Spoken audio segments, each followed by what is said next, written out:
சிறகடிக்க ஆசை சீரியல்ல நம்ம மனோஜ் விஜயாவை தனியா ரூமுக்கு கூட்டிட்டு போயிட்டு இந்த மாதிரி கடைக்கு இன்னைக்கு ஒரு நியூமராலஜிஸ்ட் வந்தாரு.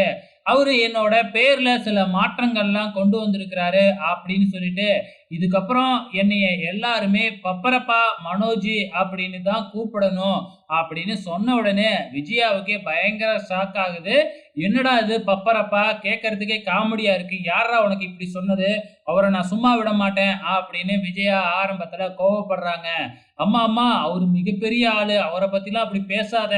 இதுக்கப்புறம் வீட்ல இருக்கிறவங்க எல்லாரையும் நீ பப்பரப்பா மனோஜ்ன்னு தான் கூப்பிட சொல்லணும். அப்படி கூப்பிட்டா நான் மிகப்பெரிய கோடீஸ்வரனா ஆவேன், பில்லியனர் ஆவேன் அப்படின்னு அவர் சொல்லியிருக்கிறாரு. அப்படின்னு சொன்ன உடனே விஜயாவுக்கும் பேராசையா ஆயிடுச்சு. அதுக்கப்புறம் என்ன, வெளியில வந்து எல்லாரையும் நம்ம விஜயா கூப்பிடுறாங்க. கூப்பிட்டு இதுக்கப்புறம் வந்து பார்த்தீங்கன்னா, யாரும் மனோஜ்ன்னு கூப்பிடக்கூடாது. மனோஜ ஒரு நியூமராலஜிஸ்ட் வந்து பார்த்திருக்கிறாரு. அவரு மனோஜோட பேர்ல மாற்றம் கொண்டு வந்திருக்கிறாரு. இதனால வந்து பார்த்தீங்கன்னா, மனோஜ் பெரிய ஆளா ஆகப் போறான் அப்படின்னு விஜயா ஆசையா சொல்றாங்க. ஏன்டா இந்த அளவுக்கு படிச்சிருக்க, இன்னுமாடா ஜோசியம் கீசியம்னு சுத்திக்கிட்டு இருக்க? ஏற்கனவே ஜோசியர் சொன்னாருன்னு விதவிதமா கலரா ட்ரெஸ்ஸ மாத்திக்கிட்டு இருந்த டெய்லியும். இப்ப என்ன கலர் பொடிய எடுத்து முகத்துல பூசிக்கிட்டு போக போறியா? அப்படின்னு கிண்டல் பண்றாங்க. அதுக்கப்புறம் என்ன, இதுக்கப்புறம் என் பேரு மாற்றம் பண்ணியிருக்கேன். அது மாரி தான் நீங்க கூப்பிடணும் அப்படின்னு சொன்ன உடனே, அப்படி என்னடா பேர்ல மாற்றம் பண்ணியிருக்க? அப்படின்ன உடனே, இதுக்கப்புறம் என்னைய எல்லாருமே பப்பரப்பா மனோஜ்ன்னு தான் கூப்பிடணும் அப்படின்ன உடனே, எல்லாருமே விழுந்து விழுந்து சிரிக்க ஆரம்பிச்சர்றாங்க. அவங்களால சிரிப்ப கண்ட்ரோல் பண்ணவே முடியல. அண்ணாமலை கூட வந்து பார்த்தீங்கன்னா, பயங்கரமா சிரிக்க ஆரம்பிச்சர்றாங்க. இவங்க சிரிக்கிறத பார்த்துட்டு இந்த பக்கம் மனோஜுக்கும், விஜயாவுக்கும் பயங்கரமா கோவம் வருது. இப்ப எதுக்காக எல்லாருமே சிரிக்கிறீங்க?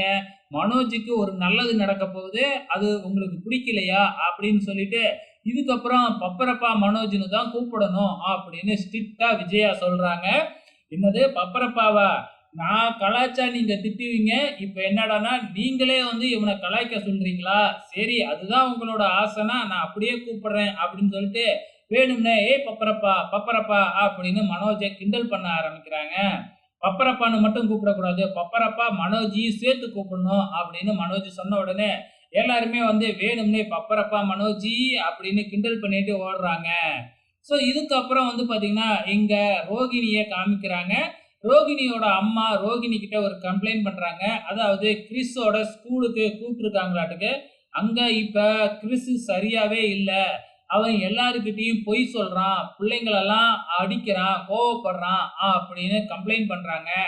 டிசி வாங்கிக்கிட்டு போக சொல்றாங்க அப்படின்னு ரோகிணியோட அம்மா ரோகிணி கிட்ட சொல்ல, ரோகிணி போய் கிறிஸ திட்ட, "இதெல்லாம் எங்க இருந்துடா கத்துக்கிட்ட?" அப்படின்னு கேட்ட உடனே, "இதெல்லாம் உங்ககிட்ட இருந்து தான் நான் கத்துக்கிட்டேன்" அப்படின்னு ரோகிணிய பார்த்து மூஞ்சிக்கு நேரா நம்ம கிறிஸ் சொல்றாப்ல.